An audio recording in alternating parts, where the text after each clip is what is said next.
Salut à tous les amis, ravi de vous retrouver aujourd'hui pour une nouvelle vidéo. J'espère que vous allez bien, moi ça va super et aujourd'hui on se retrouve pour une nouvelle vidéo dans laquelle on va parler de l'Olympique Lyonnais. En effet, la situation du club rhodanien est assez difficile. Lyon est quand même 8e du championnat avec 25 points et au lieu d'avoir pour concurrent direct Lens, Marseille, Rennes ou encore Monaco, eh bien Lyon a comme concurrent direct Clermont ou encore Nice qu'ils voient revenir dans le rétro et ils peuvent s'inquiéter pour leur 8e place parce qu'ils peuvent même finir dans la deuxième partie de tableau si la situation continue à être aussi difficile sur le plan sportif. J'avais fait une vidéo en juillet-août où je plaçais Lyon deuxième du championnat, où je disais que Lyon devait absolument finir deuxième parce que Lyon ne dispute pas de compétition européenne, parce que Lyon a un effectif de qualité, parce que Lyon faisait un mercato que je trouvais ambitieux, que je trouvais audacieux, le fait de ramener Lacazette, le fait de ramener Tolisso, le fait de recruter Tagliafico, je trouvais ça plutôt courageux de leur part. Voilà, je trouvais que c'était un club qui pouvait s'aligner pour la deuxième place, voire même titiller le PSG, peut-être gagner la Coupe de France. Et fait est de constater que quelques mois plus tard, on est loin de ça et on va essayer d'expliquer pourquoi est-ce que Lyon n'y arrive pas, pourquoi est-ce que c'est compliqué en ce moment. On va parler un peu de l'extra-sportif, de l'administratif, de Jean-Michel Aulas, etc. Et on va aussi se plonger sur le sportif avec Laurent Blanc, les jeunes, l'effectif et le mercato. Alors on va commencer par le plan sportif, le plan administratif. Aulas a cédé quelque part du club à l'investisseur John Textor et aujourd'hui on peut s'interroger sur la capacité de Jean-Michel Aulas à gérer Lyon. Est-ce qu'aujourd'hui le président lyonnais est encore dans l'air du temps? Est-ce que c'est un président assez contemporain, assez moderne? On sait que Jean-Michel Aulas a quand même placé Lyon sur la carte du football français au début des années 90. C'est lui qui a fait de Lyon une ville de foot. C'est lui qui a mis Lyon quand même, qui a placé Lyon dans les grands du championnat de français. C'est lui qui a ramené Lyon en Ligue des Champions. Enfin voilà, c'est lui qui a développé vraiment ce club. Et on a l'impression aujourd'hui, quand on parle de Lyon, qu'on ne parle plus de sportif. On parle plus de football aujourd'hui à Lyon. On parle que de business, d'entrepreneuriat, d'achat, de rentabilité, de vente, d'investissement, etc. Et c'était Jean-Michel Larquet, le consultant RMC Sport, qui disait qu'aujourd'hui à Lyon on parle plus de foot. En conférence de presse, Laurent Blanc, Jean-Michel Aulas ne nous parle plus de football. Aujourd'hui, on nous parle que de business, d'investissement, etc. Et on a l'impression de ne plus entendre des discours de foot. Quand tu vas à Lens, Francaise, en conférence de presse, il te parle de football. Et aujourd'hui, à Lyon, malheureusement, on ne te parle pas assez de foot. Et on voit un peu Lyon comme un business, et que le club est coté en bourse. Et on le voit un peu plus comme un business que comme un réel club de foot. Et c'est un peu triste pour les vrais supporters lyonnais, parce qu'il y a des supporters lyonnais qui vont au stade pour vivre des émotions, pour voir leur club revenir sur le devant de la scène en France ou en Europe, etc., qui sont vraiment sincères dans leur démarche. Et il y a une dichotomie entre le discours du président qui te parle de business, qui te parle d'entreprise, etc., qui te parle du parc OL, du stade, etc., et le supporter qui, lui, va avec ses enfants au stade, qui a envie de voir du spectacle, qui a envie de voir son club jouer le haut du tableau, qui a envie de voir du foot, quoi, parce que Lyon, c'est quand même une ville de football, et c'est vrai qu'il y a un peu divergence entre les deux, et il y a un peu incompatibilité d'humeur. Donc, est-ce que Aulas, aujourd'hui, est un président assez contemporain, assez moderne? Comme dirait l'autre, le football, il a changé, et est-ce qu'aujourd'hui, le Aulas version 2023 a encore les épaules pour gérer l'Olympique Lyonnais? Je pense que non, il devrait passer la main. Voilà, merci pour tout, il a fait beaucoup de choses et il est un peu en train de gâcher tout ce qu'il a fait en voulant s'entêter à rester à la tête du club. Je pense qu'il faut passer la main. S'il aime vraiment le club, il doit passer la main et une nouvelle ère doit s'ouvrir pour l'Olympique Lyonnais, parce que là, ça devient très difficile pour le club et des fois, il ne faut pas avoir peur de céder un peu la main. Ensuite, on va parler de Laurent Blanc.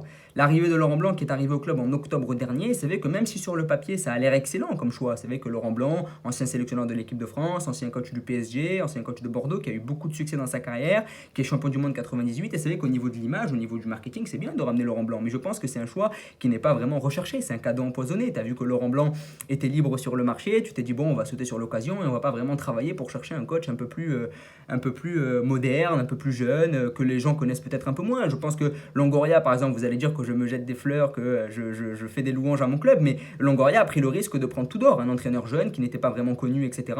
Mais fait est de constater que c'était un bon choix. Tu vas chercher un coach jeune qui a des nouvelles idées sur le football, qui a suivi l'évolution, etc.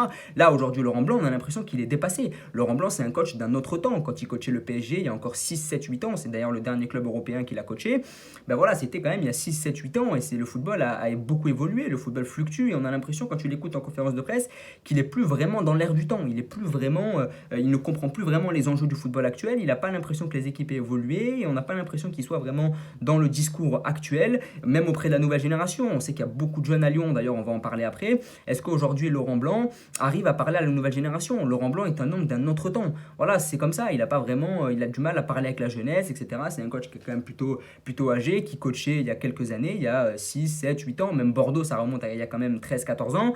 Donc voilà, est-ce que c'est vraiment un coach aujourd'hui qui arrive à parler à la nouvelle génération? Est-ce que son discours passe? Et j'ai l'impression que c'est pas le cas.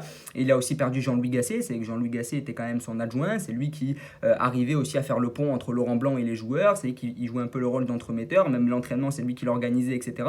Et le le fait d'avoir perdu Jean-Louis Gasset, pour Laurent Blanc, ça devient tout de suite beaucoup plus dur et il doit un peu plus gérer l'effectif. Donc j'ai l'impression que Laurent Blanc est un coach dépassé, qu'on a pris un peu au hasard parce qu'il était sur le marché, parce que c'est une ancienne gloire, etc.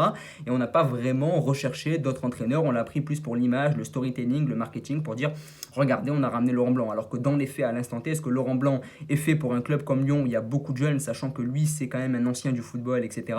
Non, je pense qu'il y a incompatibilité là aussi entre Laurent Blanc qui est de la vieille école et les jeunes de la génération lyonnaise. Et donc ces jeunes-là, transition toute faite, c'est des jeunes.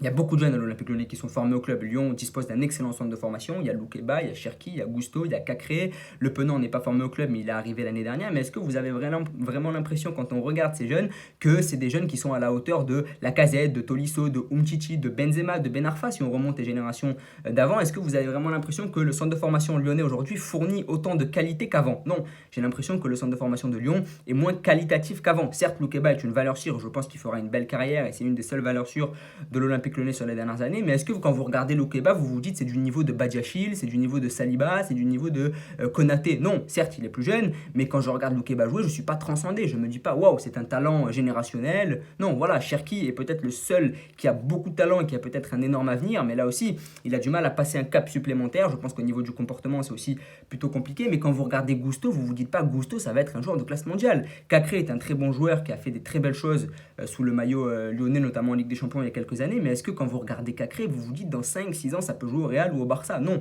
Donc je pense que le centre de formation lyonnais perd de sa qualité. Il y a quand même beaucoup de jeunes dans cette équipe. J'ai l'impression qu'aussi ces jeunes-là qui sont très nombreux n'arrivent pas à se tourner vers des vrais leaders, et je m'interroge sur la capacité de Lopez, de Lacazette, de Tolisso à être de vrais leaders là aussi. Donc voilà, il y a beaucoup de jeunes et c'est vrai que c'est moins talentueux, on leur donne un gros salaire et je pense qu'on va avoir du mal à faire du bénéfice. Évidemment, il y a toujours des pigeons en première ligue qui vont mettre beaucoup d'argent sur des jeunes joueurs, mais est-ce que Gusto aujourd'hui tu peux le vendre 50 millions? Est-ce que Cherki tu peux le vendre 60-70 millions? Quel club va mettre 60-70 millions sur Cherki aujourd'hui? Personne. Et forcément, quand tu es un club qui a beaucoup misé sur la vente, etc., ça va devenir très très compliqué pour les finances. Ensuite, le mercato. Alors le mercato, je pense que le mercato à Lyon n'est pas assez travaillé. C'est ça le problème, c'est qu'on a ramené Boateng, on a ramené Lovren, on a ramené Lacazette, Tolisso, et je pense que ces recrutements-là sont plus faits sur la gloire passée du joueur que sur son niveau à l'instant T. Quand tu ramènes Boateng, c'est pas le Boateng du Bayern. Si Boateng accepte de signer à Lyon, c'est qu'il sait très bien que sa carrière est en déclin.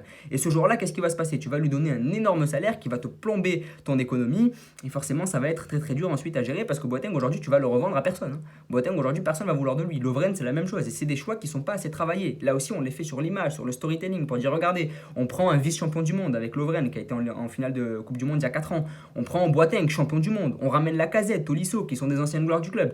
Mais Lacazette, Tolisso, s'ils reviennent, c'est qu'ils étaient en échec dans leur club. Donc est-ce qu'aujourd'hui sportivement, ramener Lacazette et Tolisso c'est une bonne option? Non. Tolisso au Bayern, il était en situation d'échec. C'est un joueur qui a la santé fragile, qui se blesse beaucoup. Est-ce qu'aujourd'hui tu avais vraiment besoin d'aller chercher un joueur comme Tolisso? Non. Voilà, tu aurais peut-être pu faire plus de recherches, essayer d'être un peu plus malin sur ton mercato, aller chercher un autre joueur.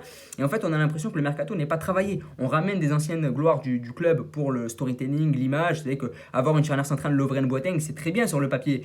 Mais aujourd'hui, est-ce que ces joueurs-là ont le niveau? Non. En plus, tu leur donnes un gros salaire.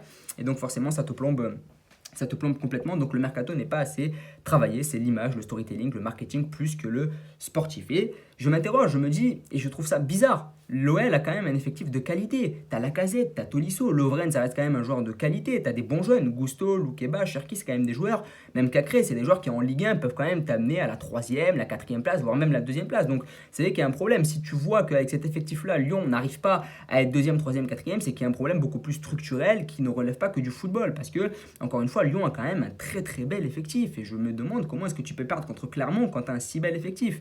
Voilà, comment est-ce que tu peux galérer à passer le premier tour de Coupe de France face à Metz, qui est un club de Ligue 2, quand tu as un si bel effectif. Et donc forcément, là aussi, c'est très difficile à comprendre. Et c'est pour ça que j'ai quand même de l'espoir pour Lyon. C'est qu'avec cet effectif-là, avec tous ces jeunes, avec Lacazette, Tolisso, qui pour moi ne sont pas cuits, je pense que Lacazette, Tolisso peuvent faire des belles choses. Même Lacazette, il a fait des belles choses depuis qu'il est revenu.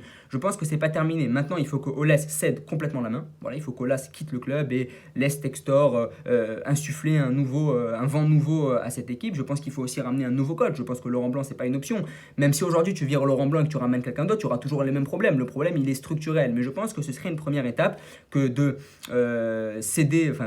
laisser partir Laurent Blanc et de ramener un nouveau coach jeune qui a des idées, qui connaît le football actuel et qui pourrait te permettre d'évoluer, de faire évoluer ces jeunes-là. Aujourd'hui, Laurent Blanc ne pourra pas faire évoluer ces jeunes-là parce que son discours ne passe pas. C'est un ancien du football, comme je l'ai dit. Donc, la situation est extrêmement vraiment préoccupante. Je pense qu'aussi il faut travailler sur le mercato, essayer de recruter un directeur du football, un directeur sportif. Tous les clubs ont un grand directeur sportif pour pouvoir recruter parce que le mercato n'est pas assez travaillé. Je suis désolé, c'est pas assez affiné. Il faut étendre le réseau et essayer de recruter des joueurs, de faire des bons coups, etc. Je suis désolé. Lovren, c'est pas un bon coup, c'est du recyclage. Tolisso et Lacazette, c'est pas des bons coups, c'est du recyclage.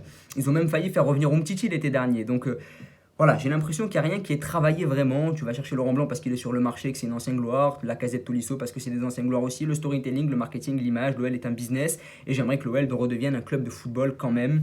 Et essaye de faire des bons coups et de former des jeunes de talent, voilà, d'un plus grand talent encore. Et d'essayer de ne pas plomber leur économie parce qu'avec ces gros salaires-là, ils donnent des gros salaires. Hein. Lovren, Boateng, Lacazette, ça pèse beaucoup dans l'économie du club. Et le fait de ne pas pouvoir vendre tes jeunes parce que forcément, je pense que Gusto, Cherki, tu vas pas pouvoir les vendre très très cher. Forcément, ça te plombe aussi un peu. Donc voilà, n'hésitez pas à me dire ce que vous en pensez, à vous abonner, à liker et à partager, à millionner. N'hésitez pas à commenter, à me donner votre avis. Donc voilà, merci à tous et bonne journée à vous.